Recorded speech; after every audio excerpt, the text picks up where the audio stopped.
Lord, make us instruments of your peace. Where there is hatred, let us sow love. Where there is injury, pardon. Where there is doubt, Faith. Where there is despair, hope. Where there is darkness, light. And where there is sadness, joy. O Divine Master, grant that we may not so much seek to be consoled as to console, to be understood as to understand, to be loved as to love. For it is in giving that we receive, it is in pardoning that we are pardoned, and it is in dying that we are born to eternal life. Amen.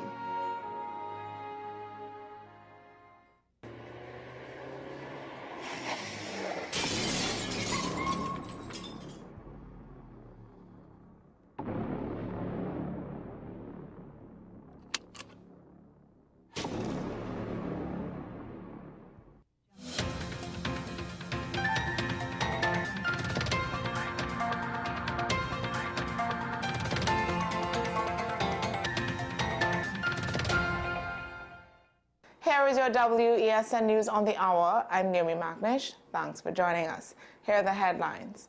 Court grants bail review for Belmont landscaper. Man gunned down in South Oropouche. Stranded at sea, 2 young cousins rescued. And internationally, El Salvador offers US a prison deal. Now for the details. A Belmont landscaper has been granted permission to challenge a magistrate's decision to deny him bail under the 2024 Emergency Powers Regulations. Justice Joan Charles approved Afiba Guerra's judicial review claim and set an expedited hearing for February 7th. Guerra's attorney argues that the regulations suspend bail applications before a judge, while the prosecution maintains there were alternative legal remedies. A 26-year-old man was shot and killed in his yard in St. Mary's Village, South Oropouche. Police say Aaron Lalan was found with multiple gunshot wounds after residents heard gunfire around 9:25 p.m. No other injuries were reported and investigations ongoing. 2 cousins ages 10 and 12 had to be rescued after their boat drifted in the Gulf of Paria during high winds.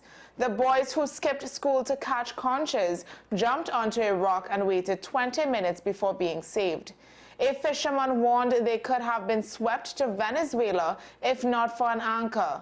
Police have interviewed the children and spoken to their parents.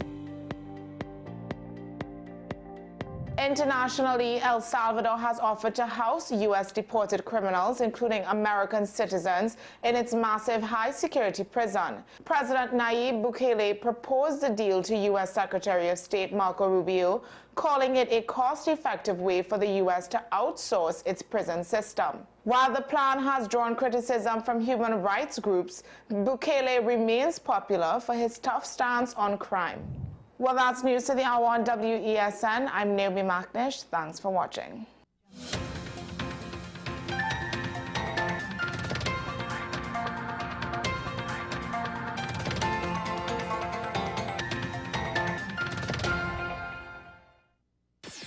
WESN.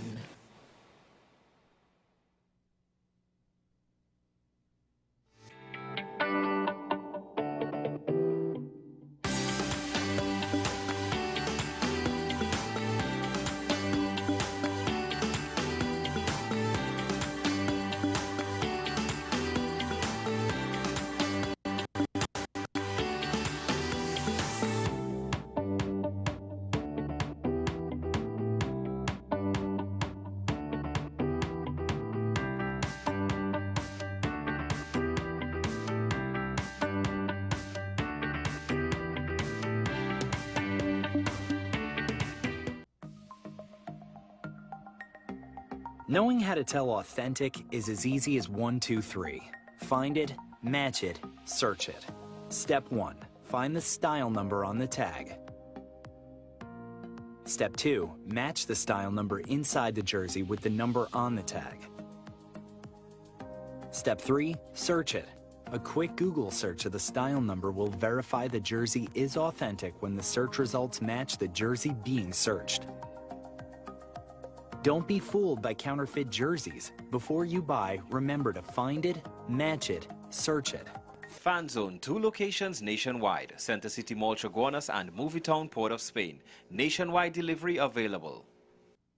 My name is Dr. Stephen Carroll, the CEO at Community Hospital of Seventh-day Adventist, and we are committed to making good private healthcare affordable. For all your medical needs, including dental, radiology, laparoscopy, behavioral and mental health, along with many other services, contact us for more information at 235-5479. Community Hospital of Seventh-day Adventist, where good private health care is affordable. WESN.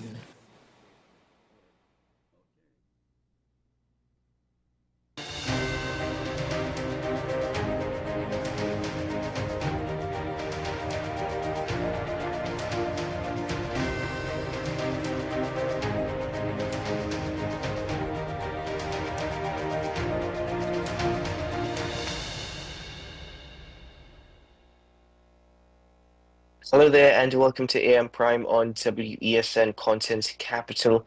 I'm Keaton Shah. Thank you very much for joining us this morning. Well, throughout the course of the last week, the focus has been on the Commissioner of Police, Earl Airwood Christopher, and we continue to refer to as such until this entire situation is sorted out, though she has been suspended and asked not to return to duty. She is still the substantive Commissioner of Police, but that's something we'll get into later on. Throughout the course of the last week, because there's been focus on this matter in particular, we have missed the opportunity to have conversations on a number of burning topics. That includes the Privy Council's ruling against the Minister of Finance as it relates to the case, or the appeal rather, against the Auditor General and their report, the officer's report. Now, interestingly, the Privy Council was quite blunt in stating and, well, questioning why the Minister of Finance is not being investigated themselves. Further to that, the Privy Council only heard submissions from Mr. Douglas Mendes, Senior Counsel, on behalf of the appellants, that is the Minister of Finance and Cabinet, in this particular appeal. And following that, they saw no need. They didn't see it fit or necessary to hear any submissions or arguments on behalf of the respondent, which is the Auditor General. How significant is this of a case for Trinidad and Tobago? What is the seriousness of this particular case and the possible implications? Well, I'm joined this morning by attorney at law and political leader of Hope, Mr. Timothy Hamill-Smith. Good morning, sir. Welcome to the program. Good morning, Keaton. Glad to be here, and welcome to all of your viewers on WESN. Well, thank you very much for joining us. Mr. Hamill-Smith, are you able to answer that question? Exactly how serious is this of a case for the Minister of Finance and by extension the Cabinet, the ruling on the part of the Privy Council against them? What are the implications of such? All right, so what is underlying this, and people perhaps, is a judicial review, so that the Auditor General has begun proceedings to have a judicial review of the circumstances relating to a number of issues surrounding her report and the presentation by the state of its budget, of its financial returns.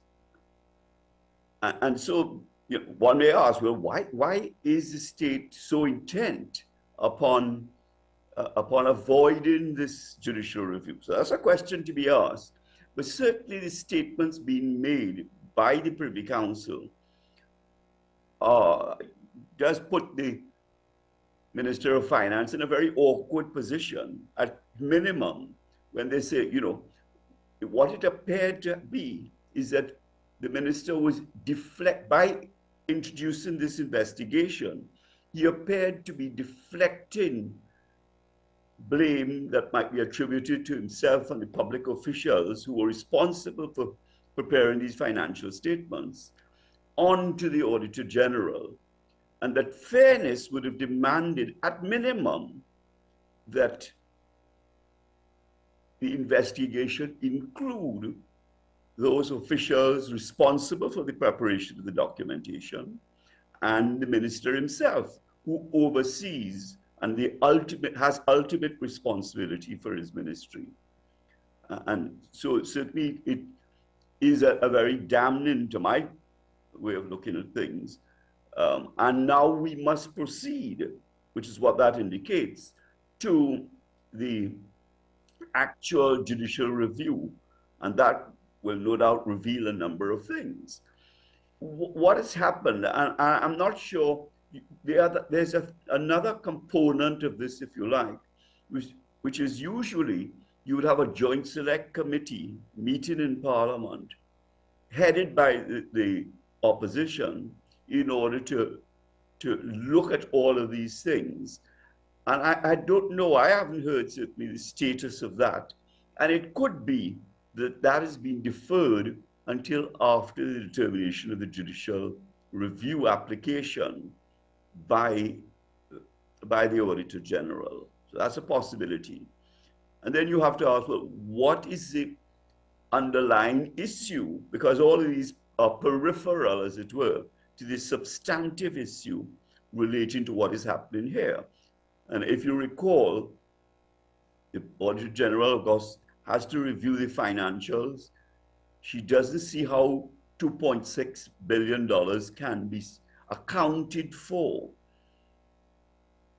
And then there's this question of the central bank thrown into it. I don't know, I certainly don't know how it falls into the equation. It's suggesting its scanning system, where they were scanning checks, were not somehow went awry, if you like. And the question is, when you bring in a new system in the financial world, my understanding is you don't just drop your manual system, if that's what they had, and go straight across to the technology. You run them in parallel because glitches do happen. And we don't know whether, in fact, there was this trial period. So is it a question of missing checks, or is it a question of missing documentation to support money that has been spent? And that's at the heart of this issue. And it's not a little bit of money. I mean, $2.6 billion is not, as a component of the financials, is not insignificant. And the public are entitled to know what was this money used for, how it was spent, or how it failed to arrive it didn't get into the consolidated fund, if that's what it is about, but it's not clear. In this particular ruling on the part of the Privy Council last week, as an attenuate law, Mr. Amel-Smith, in this instance, we saw that the law lords of the council hearing submissions on the part of the appellants, who were represented by Douglas Mendes, senior counsel, and following such, they saw no need. They did not see it fit or necessary to hear submissions on the part of the Auditor General represented by Anand Ramnogan, senior counsel. Is that in itself telling that the law lords of the Privy Council did not even need to proceed with any evidence or submissions on the part of the Auditor General, that the evidence was overwhelming enough to say that this probe or this probe into misconduct is indeed unjust and unfair? Yeah. So it is significant, yes.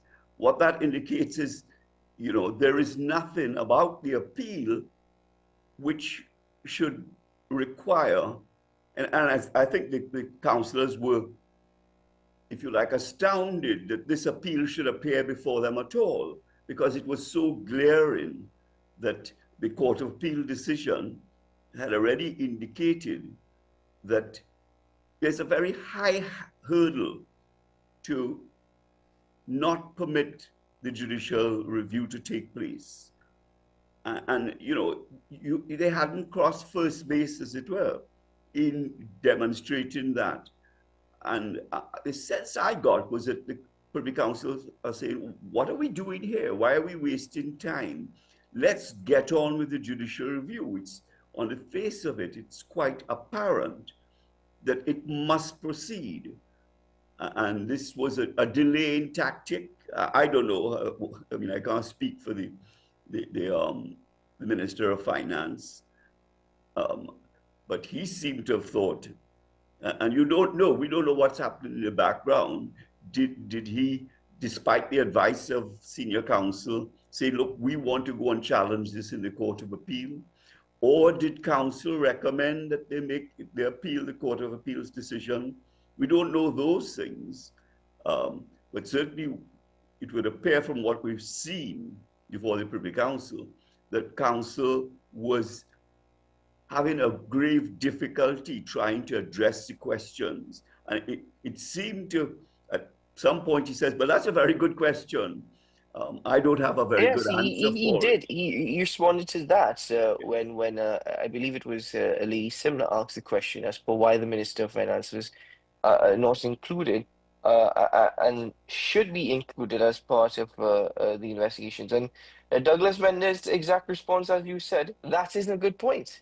The own defense on the part of the appellant said that is a good point. From that, you know, he got instructions to proceed with the appeal. But I mean, nobody would know that definitively. And it must be somewhat embarrassing to him, I take it, to be in the Privy Council and have that thrown at him as to, why are you here, sir? You know, that's really what they're saying, because on the face of the documents before us, there don't seem to be any grounds for your resisting the pursuit of the judicial review. And of course, all this means that a fair amount of time. I mean, this happened, they were to be laid, the report was to be laid in Parliament by the 31st of January. And that didn't happen, and all this time is transpiring. Well, Mr. Hammersmith, following the ruling, the Minister of Finance chose to go to X, formerly known as Twitter. And he chose to make his position clear once more. In fact, he attacked the opposition, but he went on to blame public servants again. First, it seems as though there was a glitch in the machine when checks were being printed.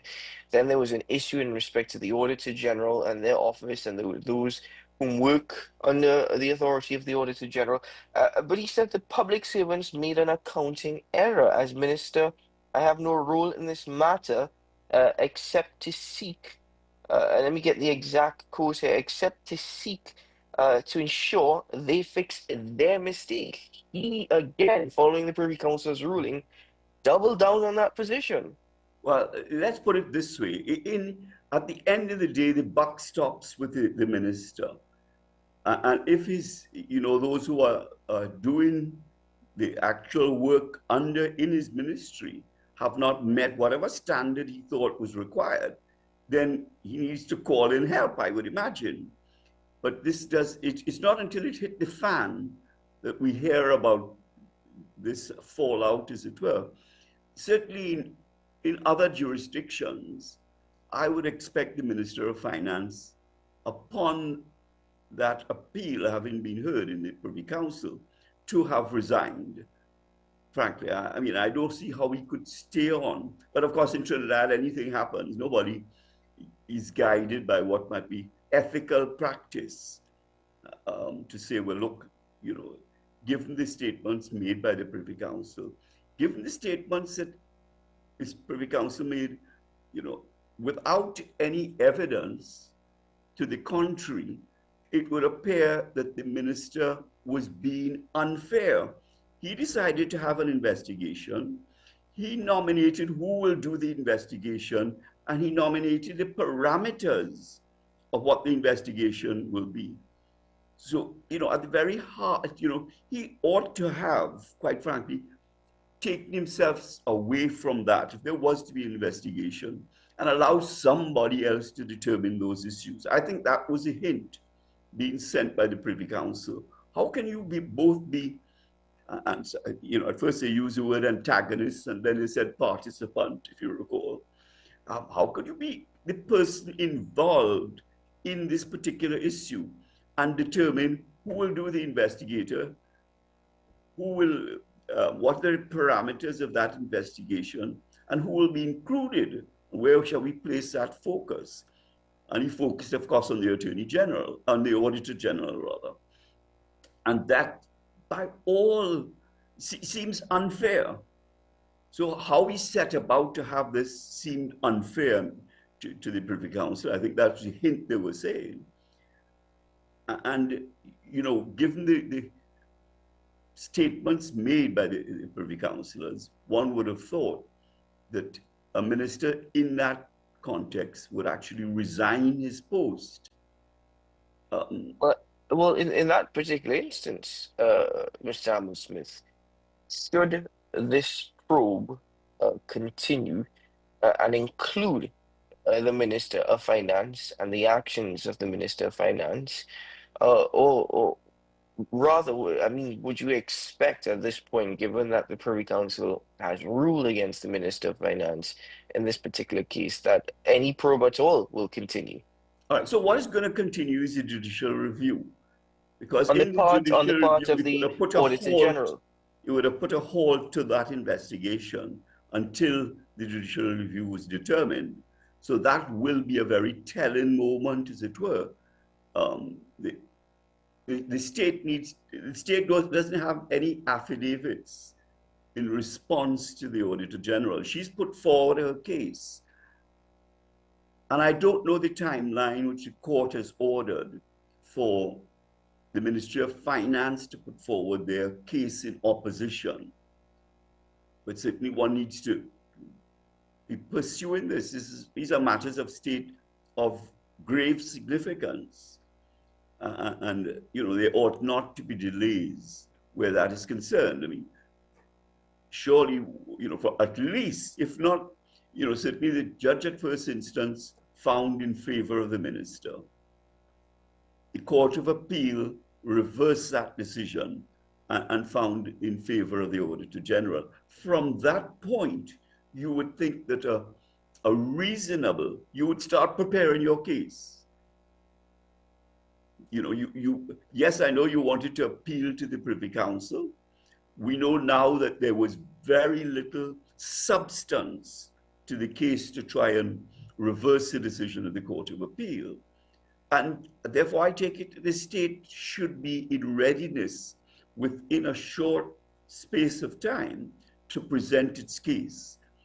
And I take it that, you know, an order now needs to be made by the judge who is hearing this judicial review to say, look, this is the timeline, and I expect that you have to file your affidavits in opposition by X date. We must get on with this matter. You know, it's interesting that you say that, because according to a letter dated January 27th, 2025, sent to Freedom Law Chambers, this particular letter deals with a request for an extension of time for the filing of affidavits in the matter involving the case. The state's attorney, Sashi Indar Singh, on the part of MGDD and partners, said the proceedings in this matter, which the investigation into the Auditor General may become pointless. The state's attorneys of course, are now that considering investigation will not occur. But I understand in respect to the judicial review continuing. I understand that very much. The thing is, what is also frustrating, Mr. Hammersmith, is the fact that this is costing me as a taxpayer and every other citizen in Trinidad and Tobago a significant amount of money to have to go through this process. And need I say, according to the Privy Council, an unnecessary process. Well, what they were saying is that the appeal was unnecessary. The investigation was off the rails, but we must complete the judicial review. Those matters now will go before the court. I take it, in fact, the Auditor General is continuing to pursue its judicial review. And that is going to be a very telling moment. One would like to know what date has been set, what date by which the state or the Ministry of Finance is required to submit their affidavits. And then we'll know more about the case from the state, from the perspective of the state. As I mentioned earlier, is it that what is missing are the supporting documents for expenditure that has already incurred of 2.6 billion? So you can't say with any preciseness how these monies have been spent and where have they been spent. It hasn't been accounted for. Or is it that we have a hole and the money has not come in? But regardless, there's a $2.6 billion issue. And I think that the public are entitled to say, we want to have this ventilated and determined. So you bring, to an end if this debacle regarding the financials, which have not closed as yet. Mr. January Smith, 31st was the deadline. I very much understand. I very much agree. But as I said, it is frustrating as a taxpayer when you learn of how this has happened and the timeline of the events and how it has played out. It is quite frustrating. But I do agree, and I concur that that's, of course, the judicial review, that process needs to continue. But at this point, you made a comment. You would have expected in any other jurisdiction that a Minister of Finance, following a ruling of this nature, may have at least offered their resignation. Whether or not it was accepted, at least they would have offered their resignation. But the Minister of Finance has not done anything of that nature. Cabinet met, and it's been stated that it's quite a serious matter on the part of Cabinet having to meet to deliberate these findings. And there was even one report suggesting that the Minister of Finance has fallen out of favor. His candidacy in the upcoming election is being questioned. But no action, no further action, no further word on this. It just seems as though it's become quite hush-hush in the past week following the events of another major news story. It's an election year, Keaton. I take it that the Minister of Finance does not really want to face what is a conundrum he has here, that there is no good answer, I suspect, coming from the state. Because if they can't find the papers, I don't know that they will be suddenly reappearing. And if they can't find the money, neither will that reappear. We haven't heard from the central bank, who's responsible for this movement of funds into the consolidated fund, as to what has transpired. And you would think that there would be some statement about that, which would give to the public a sense of what is happening. At the moment, we're really at sea. Probably engine is shut down as well because we're not moving and we're being battered by the waves. And it's a storm ahead. It's election year. The government would rather not face this issue, I suspect.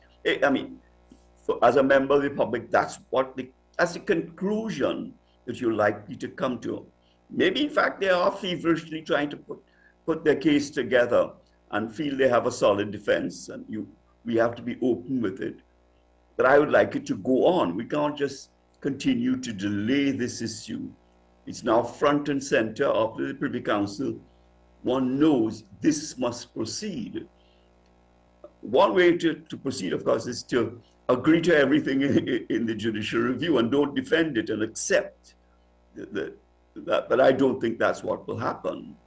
And it is a sorry mess. I mean, the point, one underlying all of the things, one of the points I've made for some time now is that we need to move away from a cash accounting basis, which the world has moved away from, and most international bodies have, most of substance, to accrued accounting. So you see, with cash accounting, you can move money all around, and no doubt that's part of what is happening. With accrued accounting, just to look at, let's say, the VAT issue, we would have to include in the accounts that there's $6 billion owed. And of course, that would increase our debt. you know, and in a sense, the financials do not reflect a true status of what our finances are in Trinidad and Tobago, because we're on a cash accounting basis as opposed to accrued accounting. And certainly, I think most corporates would say in the 80s, by that stage, they had long gone away from cash accounting. And any serious country internationally will have gone away from cash accounting to accrued accounting. And there are, just as you have financial, for the private sector, for corporates, you have financial regulations. Likewise, they have it for accrued accounting. It is there, and it's been there for many years. And we are content to remain on a cash accounting, and it just allows for so much, one might also almost be tempted to say fiddling with this. And now we found ourselves with $2.6 billion. And has this happened in the past? Has it? One tempted to ask the question. That is a very good question. In the past has 10 years of this before? administration, this Auditor General is new. We hear from her that the Minister of Finance was trying to browbeat her into accepting the financials and signing off on it. In the corporate world, that's a very important way. If your financial date for reporting is coming up, you want to make sure you get a clean bill of health from your auditor, or else they're going to put in an exception report. It is the last thing in the world you want to happen to you. So here comes this Auditor General. She says that she was being browbeaten. I'm not sure that's the language, but did the Minister of Finance browbeat other Auditor Generals over the last 9 years, and that they got them to sign off on their accounts? And hence the reason why he was, so appalled, if you like, that the Auditor General was sticking and not signing off on what he. I don't know. These are the questions that arise. I don't know the answers to it. But as a member of the public, you're entitled to say, well, what about all these past years? Is this the first time the Auditor General stands up and says, these accounts are not up, they are not up to mark? Well, Mr. Amos-Smith, you are very much correct in suggesting it raises a number of questions now. It certainly has a lot left to be desired, this particular situation. But in a sense, it also says that there is still, to a certain degree, some hope for accountability and transparency. But at this point, Mr. Amos-Smith, I want to thank you very much for joining us on the program. Thank you for your time this morning, and of course for sharing your thoughts and opinions with us. We'll continue to monitor this particular case, and following such, we may have further conversation. But at this time, sir, thank you very much. Thank you, Keaton. Thank you for having me. And I'll be delighted to be back again and bring some hope. Yes, indeed, sir. Thank you very much. Take care. All the best. You take care. Ladies and gentlemen, we take a break here on AM Prime. Stay with us. We'll return shortly.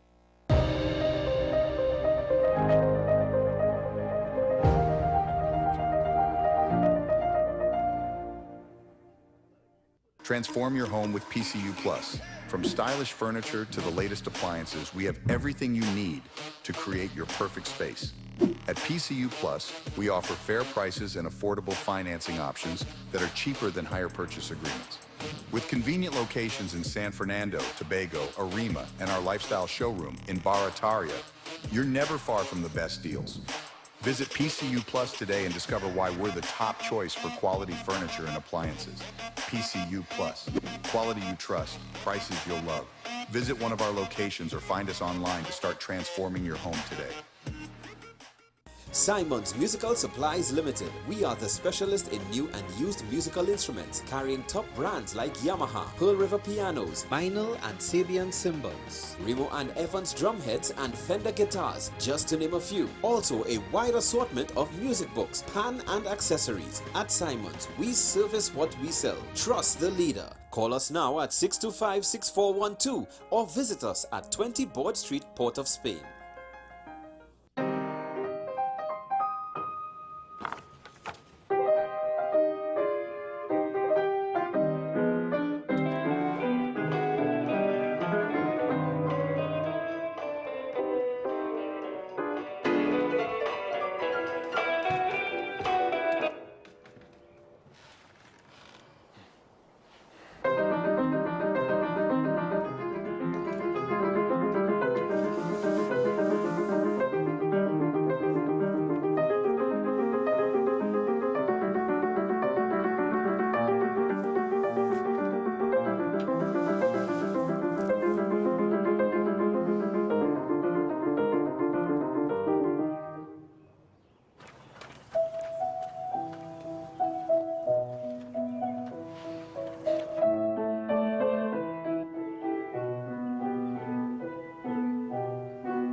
FanZone, your reliable, authentic supplier, has just gotten better. You can now visit our website www.fanzonett.com for your authentic wear and collectibles. The only place where you can use both your Visa debit and credit cards.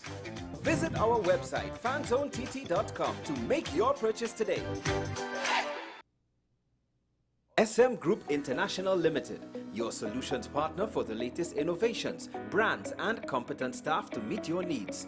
We provide products and services in the following divisions: executive services, event rental and services, power and heavy equipment, construction and property management, food and beverage, aggregate and sales and distribution. Check out more on our products and services at www.smgrouptt.com. Contact us at 221-7445 or email at info@smgrouptt.com. We are SM Group International, your solutions partner.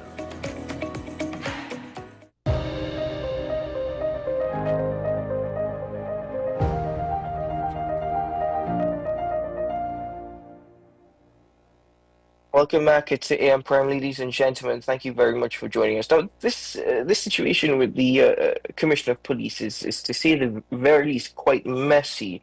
But the legal implications, given what her attorney at law, Pamela Elder, indicated following her release on Saturday, is a lot of questions surrounding that.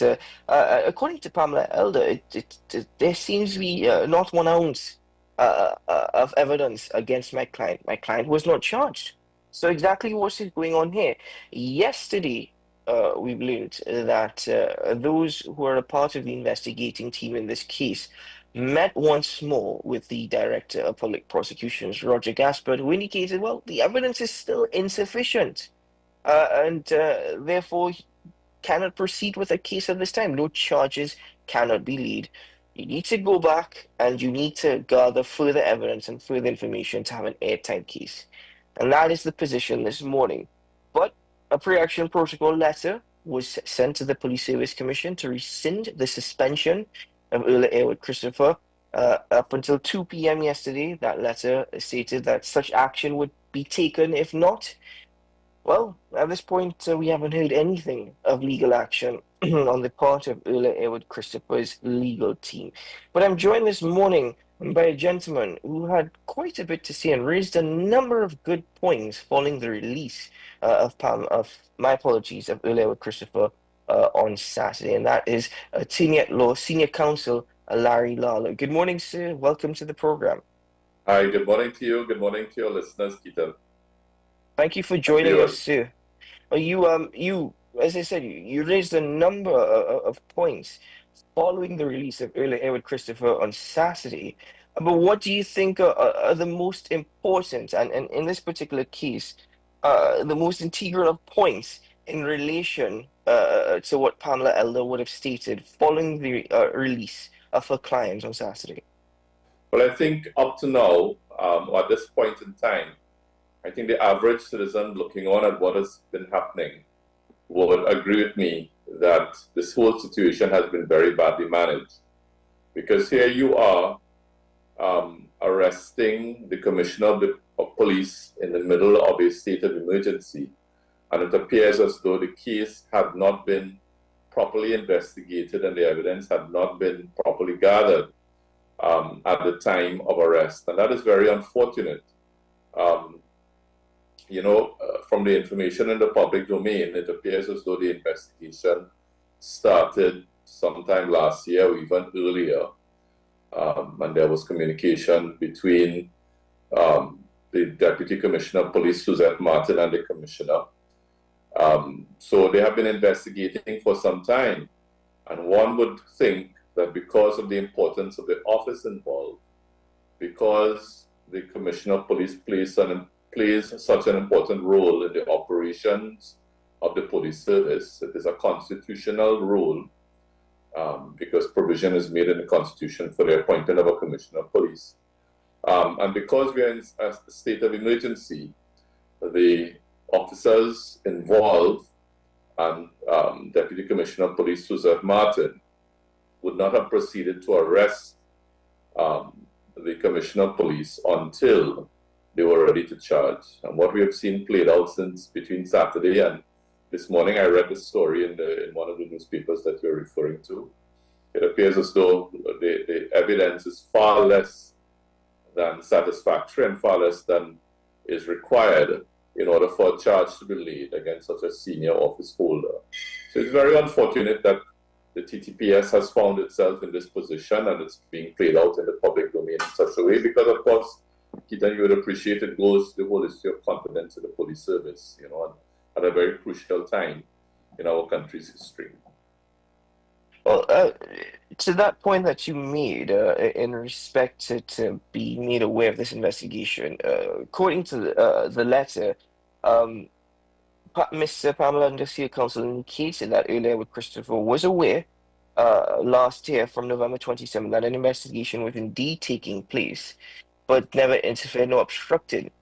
Then, following this investigation taking place, she was arrested. Does a suspect need to be notified that they are subject of an investigation, or is that unnecessary? No, that is not. It is not necessary. But as a matter of police procedure, before any charge is laid, they would, and after having gathered evidence to, at least to suspect that something has been done which ought not to have been done, they would interview the person involved. So that is normal procedure. What grounds is necessary from a legal point of view to actually arrest somebody? I know that we in a state of emergency, the police have, to a great extent, constitutional powers have increased. But what grounds are needed to arrest somebody, to bring them into question? The police would have to have reasonable cause to believe that an offense has been committed. And if that is the case and they're proceeding to charge, they would need to interview the person before they proceed to lay any charge. Because, you never know in interviewing the person might confess, the person may give you information which may show that that belief that you have is not properly substantiated and you ought to reconsider your position. So it is just a matter of normal police procedure. In your opinion, do you think that the Police Service Commission acted too quickly? Whilst we always in for that hope of quick action, do you think that they may have rushed this process, given that the Commissioner of Police was released without charge? And still, up until yesterday, the DPP is not satisfied that there was evidence to lay any charges. Well, so I mean, that is something that is highly debatable. The Police Service Commission, no doubt, is concerned about the reputation of the police service and its perception in the eyes of the public. And if you have a senior officer, someone like the Commissioner of Police, under active investigation, it might be best in the interest of the police service that that person be separated from his or her office. In her correspondence to the Police Service Commission, Pamela Elder has raised a very interesting point. That is that before they made the decision to suspend, they ought to have called in Deputy Commissioner of Police Suzette Martin and considered the evidence that she had against the commissioner, and then make a decision whether they should suspend. That no doubt is going to entertain the attention of the court if litigation commences, if judicial review is filed by the commissioner against the Police Service Commission. And it's going to be interesting to see how it evolves. In the Constitution, which gives the Police Service Commission disciplinary control over the commissioner, there's no procedure set out as to how the Police Service Commission ought to proceed to discipline and exercise disciplinary powers over the commissioner. So it is a matter of what is fair, it is a matter of natural justice, it is a matter of legality, and it will be interesting to see how the court rules. In relation to ordinary police officers, the police service regulations says that if the police commissioner is aware that police officer has committed an offense, he needs to make some assessment as to the evidence against the officer before he takes that step to suspend. So there's an argument as to whether the same procedure should be adopted by the Police Service Commission. So it is going to be very, very interesting to see how it all unfolds if it gets to court.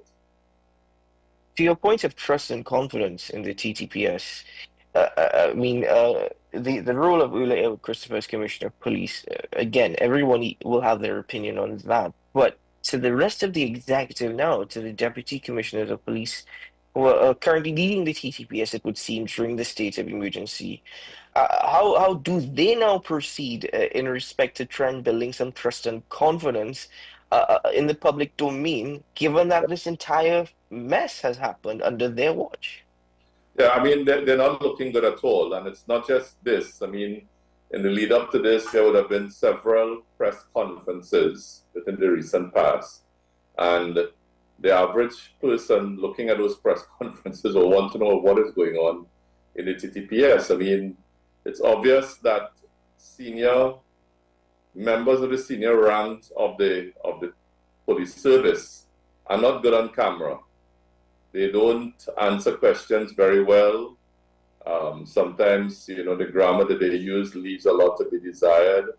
And if that is the case, if they know they cannot handle interviews very well, they should hire someone to take questions from the media and answer those questions rather than put themselves in the firing line. Let them deal with the police work, let somebody else deal with the PR work of the police service. So the point is, in the lead up to this incident, public confidence, I believe, was lacking because of how these press conferences and media interviews have been conducted. And then you have this whole incident. So right now, I think public trust and confidence in the police service is extremely low, and that is not good for the country. It's not good for tackling our very serious crime situation, because if the police is to do that effectively, they need to have public confidence. They need to have the public behind them, trusting them, having faith in them, and providing them with information and working with them to solve the country's crime problem. And if they continue like this, I don't know where we would end up, but something has to be done in order to pull back this situation with the police service. Do you think that in respect to the police service going forward and under this particular state of emergency, that it can continue like this? I mean, we don't know if earlier Christopher is still in a position. The suspension letter was acknowledged but still stands. House is due to be debated today. There seems to be no sense of leadership in the TTPS right now, even though the DCPs are the ones leading the press conferences. Yeah, absolutely, and you're right. We just cannot continue like this. Something has to be done quickly. I know that the Parliament, I believe, is supposed to meet today in order to appoint an acting commissioner. Benjamin, I believe. I mean, we have seen the videos of Deputy Commissioner Benjamin in his preacher role with his bulletproof vest, and you know, that in itself is an issue. But yeah, something has to be done. Why do you see that as an issue? Well, I don't know why he felt the need to put on a bulletproof vest to go and speak to a congregation. I mean, you know, that is police property. He was not performing a police function at the time. You know, and he made some comments about, you know, he wants to be commissioner. That raises questions in persons' minds as to, well, all right, well, you know, was there a coup in the police service? You know, and separate and apart from Benjamin, that is something that people are asking themselves. Well, look, if you were proceeded to to arrest the commissioner, and you didn't have proper evidence, well, was there a coup? Was there a plot to remove the commissioner, you know, and get someone else in her place, or someone wanted a job? All of these are questions floating around in the public domain, and valid questions having regard to the way things have unfolded. And yes, something has to be done to pull the situation back. It cannot go on like this. Could this be, in terms of public relations, could it flipped and be reversed in the sense that it suggests that the TTPS is not afraid to go after their own, even if it means going after the actual head of the TTPS? That listen, when it comes to criminal investigations and criminal probes, everyone is very much will have to answer to the laws of Trinidad and Tobago. Yeah, I mean, you know, in the early days of the issue, and I say early days, I mean like last Wednesday or so, when the information was floating around that there had been an arrest, people were saying, all right, well, that's great. I mean, if the commissioner of police could be arrested, well, that's great. It means no one is above the law.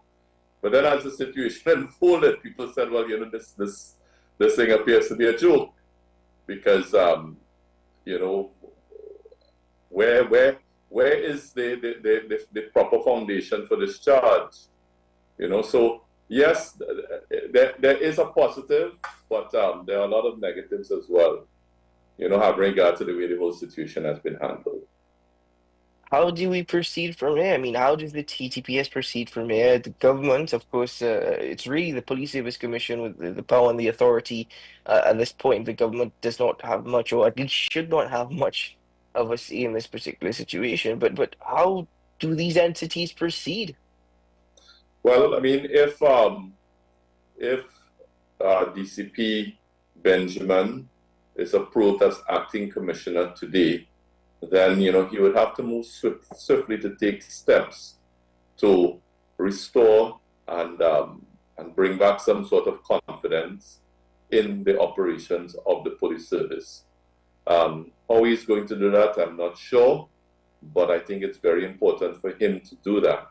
I also think it's very important, Keaton, for the investigation into the commissioner to proceed very quickly and let the chips lie where they may. You know, whether she's charged, whether there's proper evidence for charge, or whether the investigation is discontinued and she's reinstated. I think we have to move to that point very quickly in order for the public to have some confidence in the system. If there's really no evidence against the good lady, then this nonsense should stop and she should be reinstated in her office and continue to the rest of the term. You know, let us not pretend that there was a lot of confidence in the commissioner in the first place. People had a lot of issues. I publicly called for her to be fired because I don't believe she was doing a proper job. But to our credit as a nation, I think the vast majority of us have raised concern over the way it has been handled, because though we may think she was ineffective, we do not like seeing people being treated unfairly. And, you know, something has to be done very quickly by having this matter resolved one way or the other, so that people could say, well, all right, yes, there was some level of fairness. If the Commissioner of Police is to be reinstated, and all this is still up in the air, we'll see what happens throughout the course of the day. in the week ahead. But does that suggest that there may be a need for a probe into how this investigation was handled and how matters unfolded? Yeah, absolutely. I mean, if the matter is discontinued, if the investigation is discontinued, the Police Service Commission ought to move quickly to reinstate her. And then they would have to conduct an investigation into the activities of the DCPs, because those are the persons the Police Service Commission has jurisdiction over, disciplinary control over, the Commissioner of Police and the Deputy Commissioners of Police. And it appears as though the deputies have been involved in this investigation, at least one deputy for sure. And yes, the Police Service Commission would have to conduct an investigation into this to see whether there's need to discipline that deputy. Also, ironically, if the commissioner is reinstated, she also has disciplinary control over officers below the rank of deputy. It will be interesting to see what happens in relation to other officers who were involved in the investigation. I think though if she is reinstated, she would want to assign that task of investigation and even deciding upon discipline to other officers below her rather than, take the lead in that, because obvious conflict of interest issues would arise. Indeed. Mr. Lala, thank you very much for joining us on the program this morning. Thank you for sharing your thoughts with us. This is a developing situation, and every day seems as though there's some new development with it. So certainly there's a lot more to speak about, and not necessarily in a good way. But at this time, sir, thank you very much. You're quite welcome. Have a good day. You too, sir. All the very best. Senior Counsel Larry Lala joining us on the program this morning to share his thoughts and opinions in respect to this particular investigation. As I've mentioned, it seems as though every day there's a new development. The latest is the DPP has stated once more, following conversations with members of the investigative team yesterday, that there is still insufficient evidence to charge Earl Edward Christopher. That being said, the Police Service Commission have acknowledged the letter from Pamela Elder being instructed by Russell Warner to rescind the suspension of Earl Edward Christopher. And whilst they have acknowledged such, they have not rescinded it. They had up until 2 p.m. yesterday, according to the pre-action protocol letter. At this time, I am unaware of any legal proceedings being applied on the part of Earl Edward Christopher. The House of Representatives is due to debate today in Parliament from 1:30 p.m. The appointment of Junior Benjamin as acting Commissioner of Police. So between now and that time, should we hear anything, of course, you can stay tuned to WCSN throughout the course of the day to bring you the latest developments. At this point, the next few hours are quite crucial indeed as it relates to this particular investigation, this particular matter, but nothing further beyond the DBP stating, sorry, nothing that we can do to continue, or nothing we can do to actually lay charges. All right, ladies and gentlemen, we're going to take a break here on AM Prime. When we return, well, we've got Ricardo Mead, and we've got a Wild Wednesday in line for you. And surprise, surprise, there's a possibility that there'll be new editions of Wild Wednesday on AM Prime quite soon. So that's some exciting news to share with you in due course. But for now, enjoy a recap of some animals we've had with us previously. You'll see that right after this.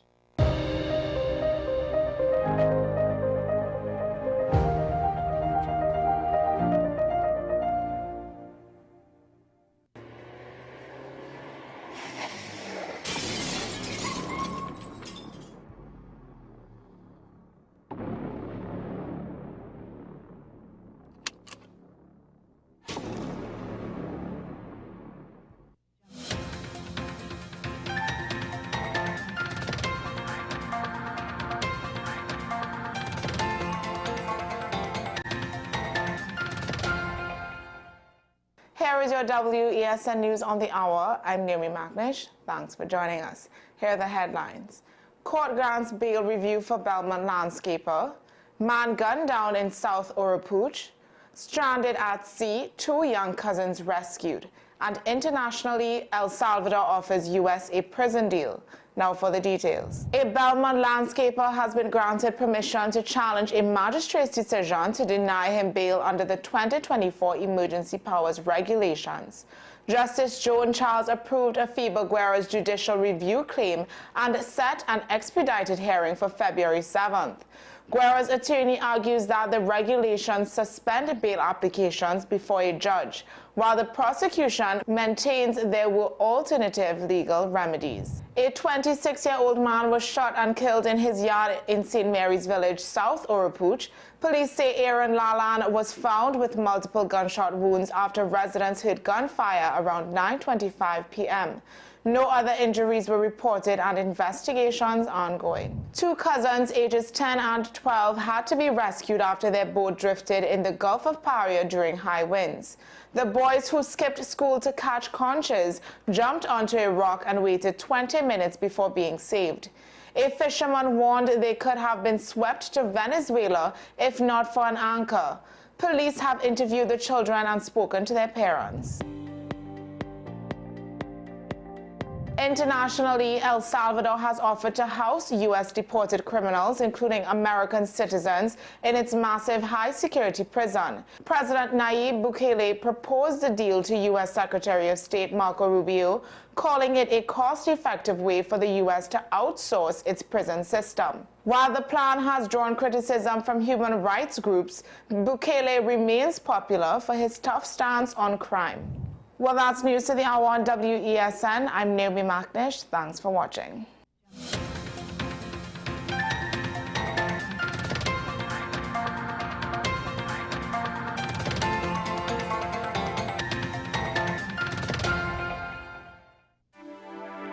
I am Dr. Delphina Ovid, your friendly neighborhood dentist. At Community Hospital Dental Clinic, we offer examinations which include x-rays, basic oral cancer screening, and a treatment plan. We also offer cleanings, fillings, extractions, root canal treatment, and complete and partial dentures. Remember, you don't have to brush and floss all your teeth, just the ones you want to keep. Give us a call at 235-5479. The Community Hospital of Seventh-day Adventist, where good private health care is affordable.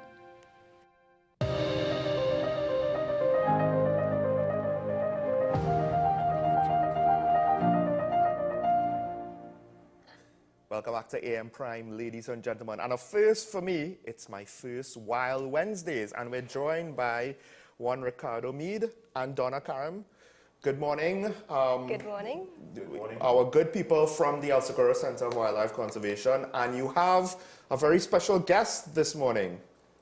Yes, this is our yellow-headed Cara.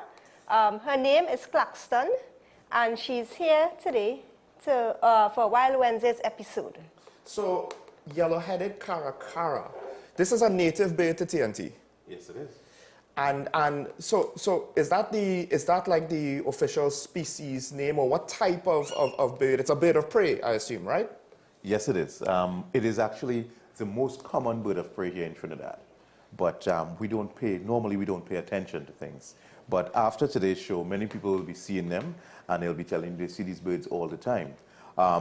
It is the most common bird of prey. So it's a bird of prey. It's in the falcon family. It's actually a falcon. But we associate falcons with speed. Right. This one has traded speed and hunting prowess for mental ability. Okay. It's agility in its mind. It's a very intelligent and analytical bird. So because it has basically become a scavenger. Oh, so it doesn't necessarily hunt per se, is that what you're saying? It hunts, but it hunts as low down. It goes for the lowest hanging fruit. Okay. So its favorite food would be baby birds sitting in the nest and the eggs. Oh, okay. So that's easy. Right. And that is the reason why we will see them and hear them quite often. So birds like this, because we were having a discussion with regards to, of course, there's quite a few species of birds in our small twin island nation. Almost 500, which is amazing. Right. For world stand. It's amazing. We're a biodiversity hotspot. One of the few ecotourism activities I know of is bird watching. There were people, at least at some point in time before COVID, who would go to Tobago annually for bird watching, and that's just Tobago. Yeah. I mean, of course, Trinidad will offer even more diversity when you add the two islands together. So a bird like this, a scavenger, is it that it sort of like evolved this behavior potentially because of the specific environment of our islands? Because our islands aren't that big, right? I would imagine, you know, so it doesn't have as large a range. We're not talking about some continental, you know, landmass. Well, their behavior is the same throughout where they exist throughout the Americas. So they exist in North America and so on. And like I said, it is quite capable of taking down, I would say, small pigeons, young pigeons, but it's just easier and more sensible for it to pick up dead or babies, you know? It's like taking candy from a baby. So that's what it has developed. You see it all the time. A lion pride would prefer to go after a young calf than to go after a giraffe because those things kick. And this is quite a small bird. There are other predators. Does it have any sort of rival birds in its environment, in its habitat? Well, they always do. What you would see, you would hear this bird crying. It has a loud cry. Can you make the sound? You want to make the sound for me? All right, doesn't want to make the sound this morning. Well, not yet anyway. But smaller birds go after it. Really? Yes, and the reason smaller birds go after it is because of its feeding behavior. He would come into the area and would raid their nests and kill the young and eat the eggs. Right. So the smaller birds get together. Once he arrives in an area, in a zone, the alarm call goes out. And all the birds come out and they start chasing him and pecking him on his head and his wings and his feet. And you hear him screaming, "Oh God, leave me alone." And they would chase him out. They would go at him relentlessly. So if it's one or sometimes as many as 10, they would just go at him to get him out of their area. Go somewhere else with your strippiness. We know you come to steal eggs. We know you come to kill our babies. So they go after him. So you would hear this bird. And once you hear this bird's scream, as we like to call it, you'll never forget it. So anytime you go anywhere and you hear that, you'll look out, "Oh my gosh, look." And you'll always see him flying and the smaller birds pecking at him. "Get out, get out, get out." It's an amazing thing. I mean, its cry actually does not sound unfamiliar. Right. Right? It's not one of those, what was that? You know, because it did make a cry while we were waiting. Right. Ironically, you were remarking how calm. It's a female. She is? Yeah, she is. Yeah. How calm she is.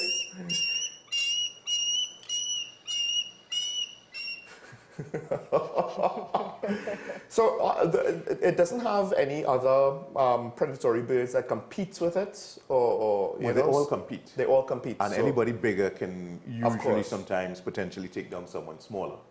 There's a possibility that she could take down a small pigeon and then be rivaled by like a hawk, and the hawk decides, "Hey, that's an easy. I'll just bully you and take the food." Generally, how many predatory bird species we have out of the 500 or so? Our raptor species stands at 49 right now. Okay, well, that's quite a lot. That's quite a lot, yeah. But they all are very specific in what they hunt and where they hunt, where they live. You have those that eat fish, you have those that eat crabs, you have those that eat snails, you have those that eat locusts, you have those that eat snakes, rats. So it's all, and they're all important. Because which one of those things you want in abundance in your environment? Well, everything has to be controlled. Exactly, we were speaking about it. Birds of this type, at the end of the day, we might not understand it if we just kind of look at it as laymen on the surface, right? But what they do controls populations of other animals, and even the most benign animals. I think in Australia, I can't remember if it's rabbits or one of those Pacific islands where rabbits or cats went out of control. Both rabbits and cats. Well, exactly. I think they tried to use one to control the other, and it didn't really work.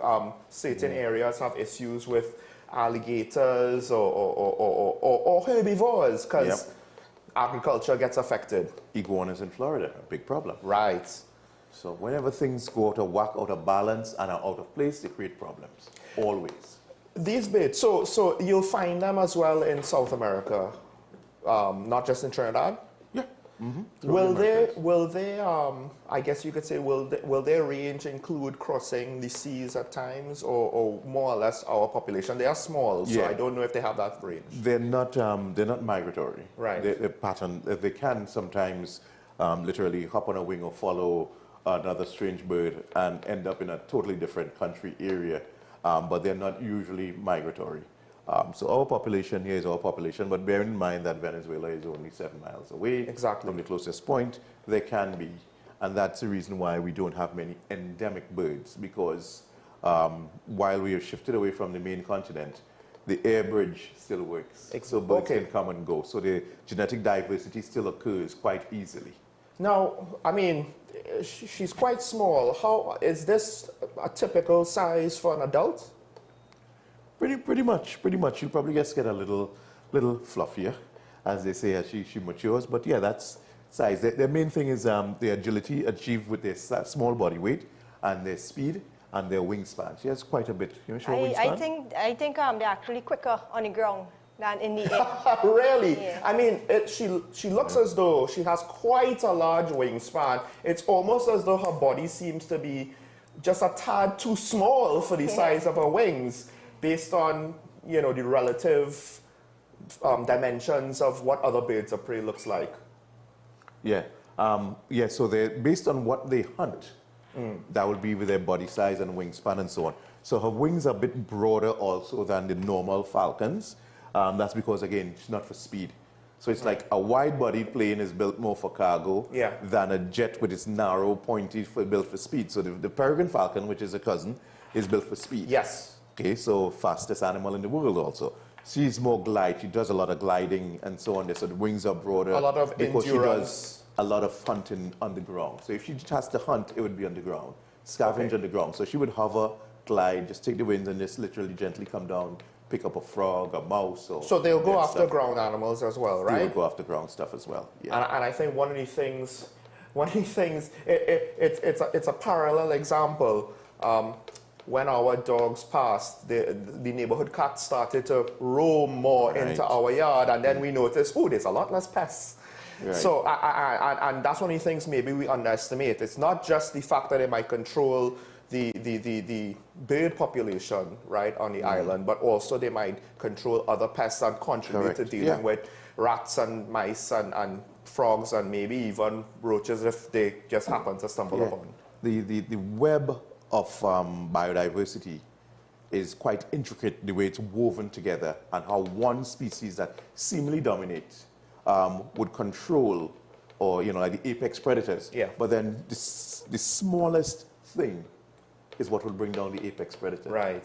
Okay, so you have the mighty lion controlling the forest and the this and the that, and a little tick bearing a disease is what could attach to the scrotum of Mr. King and bring him down. Now, these birds, one of the things, of course, is I'm not necessarily too aware about what all of our hunters hunt. Right. But you mentioned before that in some cases people like to shoot predatory birds. They're bigger. I assume they're seen as more prestigious, right? Of course, we've seen that people go on safari, they want to hunt lions. I don't know why. I understand people who hunt for food. You'll kill one animal, you have food for a year. That makes sense. Right. You kill multiple animals just to have the trophies. That doesn't make sense to me. What are these yellow-headed caracaras interaction like with the population? Who I think you said most people might not even recognize one, you know, when they see it flying in the sky. Yeah. All the birds of prey. First of all, we call in the animals chicken hawk. So I already said, that hawk coming for my chicken. Well, folks, this is not a hawk, this is a falcon. All right, let's start off there. And unless your chicken is really tiny like that, it can't manage it.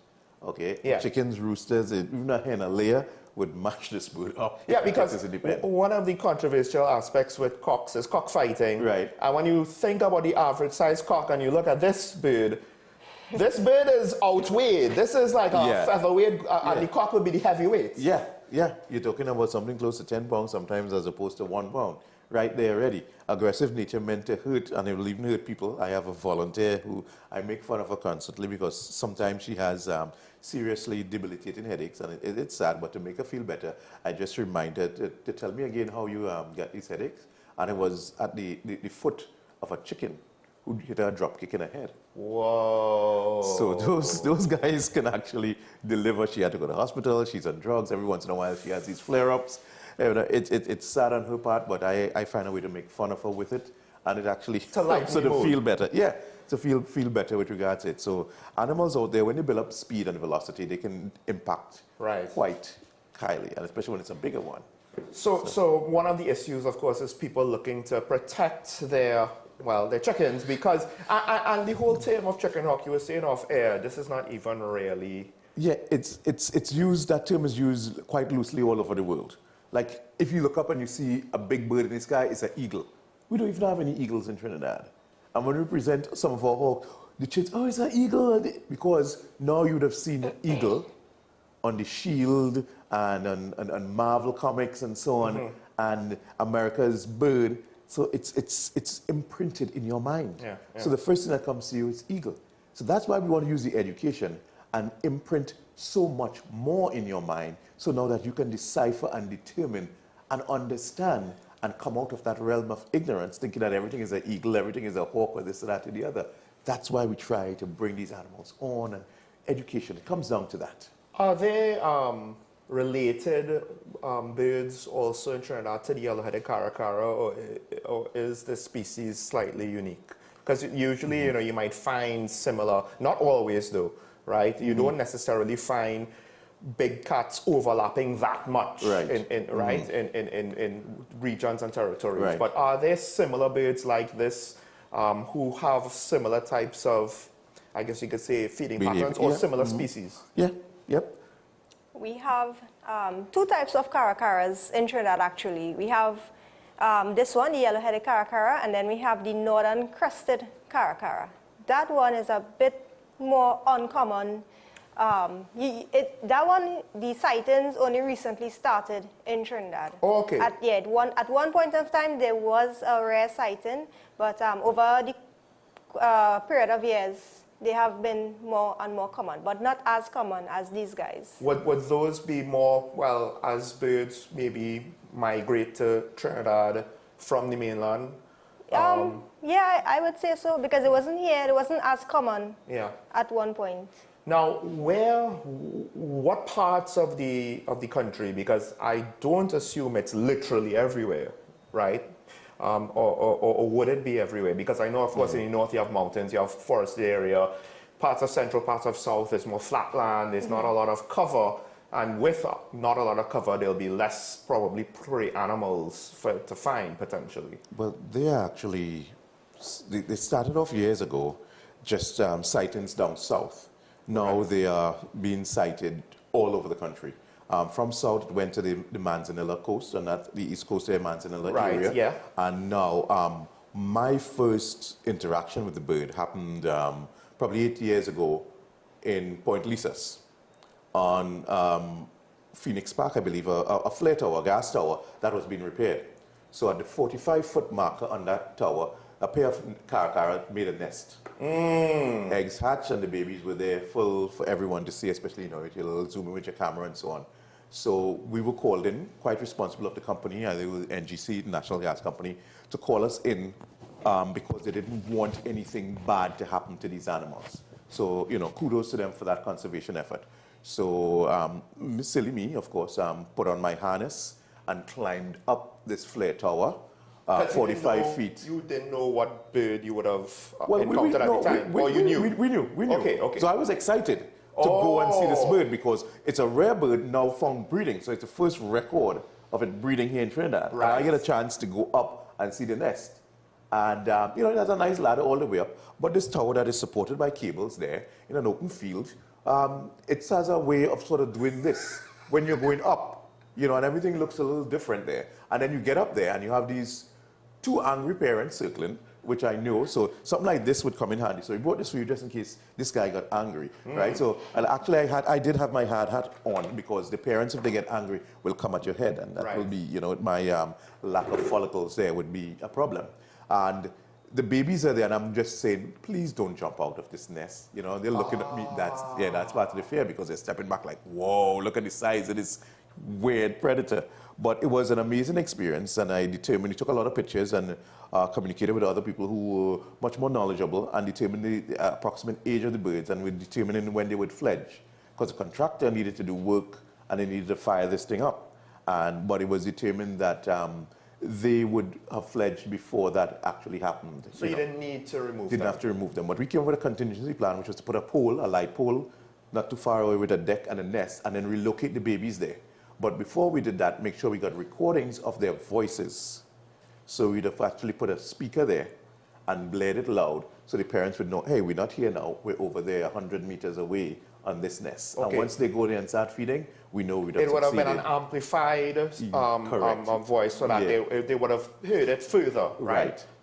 Than they otherwise would have. Right. But even with the normal song, because in the nest now, they'll be sit there quietly. Right. And the parents would have to actually visually, but with the sound, it alerts the parents. They Of course. remember. You can remove baby birds from the nest, raptors especially, and up to 2 months, 3 months later, put them back. Because the parents remember them.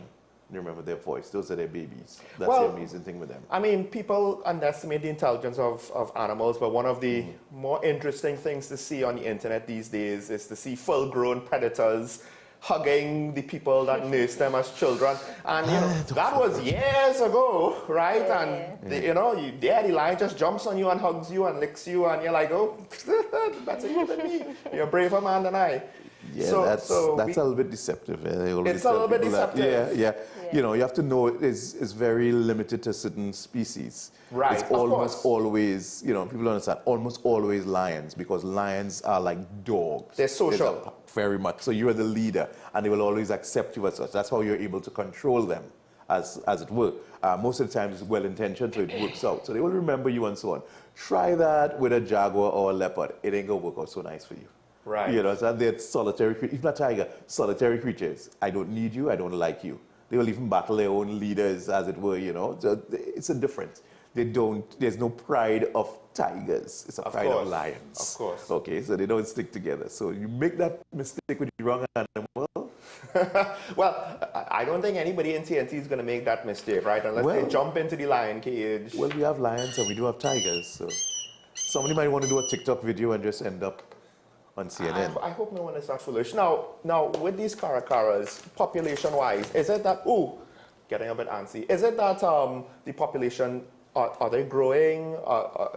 Do they have any problems or issues? One of the questions always is, as urban development continues, Right. you know, it might impact wild animal habitat space, and of course their population levels and their range, their free-ranging space available. Right. I would say the population is what they call stable, and urbanization has not threatened this bird because of its brain.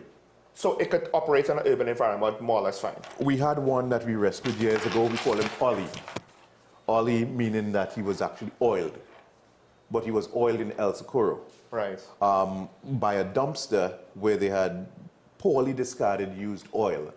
He found food there and got into that. And while he looked quite normal like that, he just had a nice sheen on him. But it was so heavy, from cooking oil, that he could not fly. Right. So that means now he would have been susceptible to dogs, cats, little pesky children and stuff like that, you know. So we had to rehabilitate him and clean him for oil, like we do with an oil bird from the oil spill. Yeah. And then went back and released him in the area. So quick question to close up. Of course, there's always the fears that mothers might have of predatory birds and young children. Birds like this, though, young children might look a little too big for them to want to take on. Wait, no, it's not on the. We have no birds in TNT. There are no birds anywhere in the world. Even when you see the golden eagles grabbing the mountain sheep and so on there and flinging them off the cliff, there's no records of these birds attacking and harming people in the same way. The worst they would harm you is that they literally go at your head if you're in their territory to chase you away. Right. Okay. And that's only certain special birds that were actually raised around people. Or if you did like me and climbed up the tower and threatening the nest, they would go after you.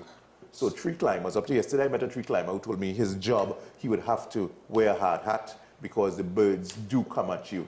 So good safety tip, if there's an aggressive bird for whatever reason, just note it's going to come for your head. On your hard hat. But of course, even better, call people like yourselves from the wildlife conservation to try to extricate the bird from a human environment. Well, if we could, or many times it's just waiting for the nesting period to be over, and then they move on with their babies. So we're environmentalists. We don't just care about the birds and the bees, we care about the humans as well. Of course. We all have to live together in harmony. So we have to find a way to make it work. Well, I mean, folks, you learn something new every day. I was not aware of how many predatory species or just how many birds we had on the island, so that's actually cool. I also think something that could help our tourism products, something that's important to know.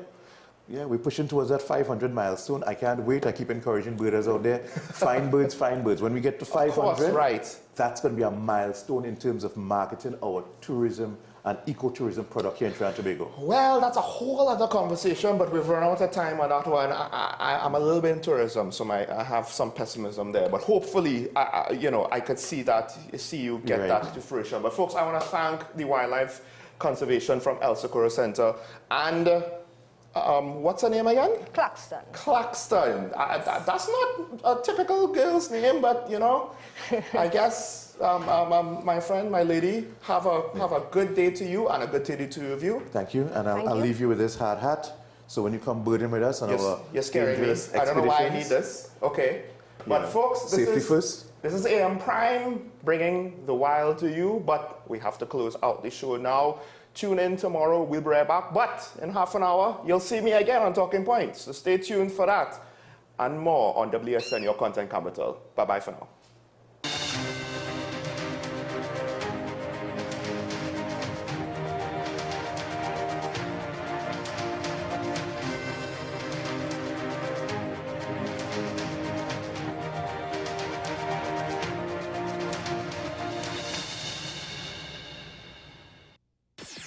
WESN.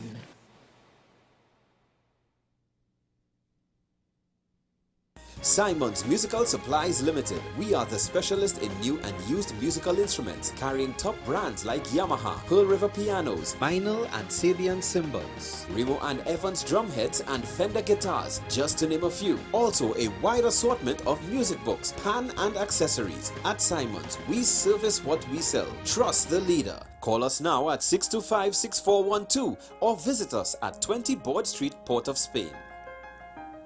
Transform your home with PCU Plus. From stylish furniture to the latest appliances, we have everything you need to create your perfect space.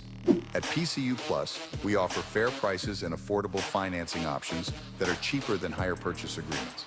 With convenient locations in San Fernando, Tobago, Arima, and our lifestyle showroom in Barataria, you're never far from the best deals. Visit PCU Plus today and discover why we're the top choice for quality furniture and appliances. PCU Plus. Quality you trust. Prices you'll love. Visit one of our locations or find us online to start transforming your home today.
My name is Dr. Stephen Carroll, the CEO at Community Hospital of Seventh-day Adventist, and we are committed to making good private health care affordable. For all your medical needs, including dental, radiology, laparoscopy, behavioral and mental health, along with many other services, contact us for more information at 235-5479. Community Hospital of Seventh-day Adventist, where good private health care is affordable. The home of Caribbean content is growing, and we welcome you to be a part of the #1 platform for young personalities who are driven to make a positive impact in society. As we continue to reach every corner of Trinidad and Tobago through our daily broadcasts, our social media pages, or through our 75+ digital billboards across the nation, contact us to learn about our competitive rates via marketing at wesncc.com or call us at 628-5835. WESN Content Capital, television with a difference.